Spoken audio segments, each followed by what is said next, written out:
বাংলাদেশের তারকা allrounder Shakib Al Hasan one day cricket থেকে অবসর নেওয়ার ইচ্ছা প্রকাশ করেছিলেন চ্যাম্পিয়ন্স ট্রফি খেলার পরই। তবে চেন্নাই দ্বিতীয়বারের মতো বোলিং অ্যাকশনের পরীক্ষায় পাশ না করায় তাকে সেই টুর্নামেন্টের স্কোয়াডে রাখা হয়নি। প্রধান নির্বাচক গাজী আশরাফ হোসেন লিপু বিষয়টি নিশ্চিত করে বলেছিলেন যে শুধুমাত্র ব্যাটার হিসেবে সাকিবকে দলে নেওয়া হবে না।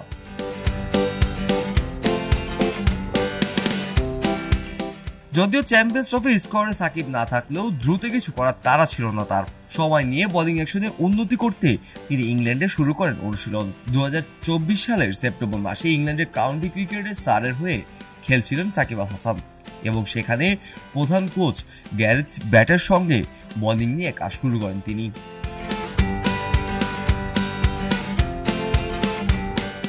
এরপর ডিপিএল শুরুর আগে সাকিব নিশ্চিত করেছিলেন যে মার্চে তৃতীয়বারের মতো বোলিং অ্যাকশনে পরীক্ষা দেবেন তিনি। কিছুদিন আগে দেওয়া পরীক্ষায় পাশ করে আবারও বোলিংয়ে ফিরতে সক্ষম হয়েছে এই তারকা অলরাউন্ডার। এতে আন্তর্জাতিক ক্রিকেটের পাশাপাশি ফ্র্যাঞ্চাইজি ক্রিকেটেও সাকিবকে বাধা ছাড়াই খেলতে দেখা যাবে।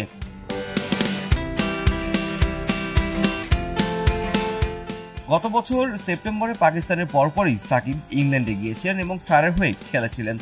সেখানে ব্যাটিংয়ে সফল না হলেও 63 ওভার বোলিং করে 9 উইকেট নিয়েছিলেন। এরপর ইংল্যান্ডে তার বোলিং অ্যাকশনের উপর সন্দেহ প্রকাশ করেছিলেন আম্পায়াররা এবং তাকে বোলিংয়ে পরীক্ষা দিতে হয় লাভব্রো ইউনিভার্সিটির মেডিকেল বিভাগে। তবে সেখানে পাশ করতে না পারায় তাকে নিষিদ্ধ করা হয়।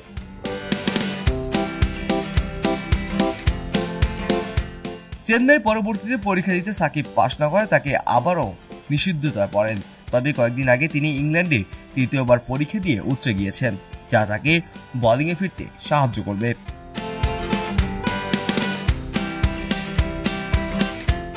এদিকে সাকিব বোলিংয়ে ফিরলেও বড় একটি উদ্বেগ রয়েছে।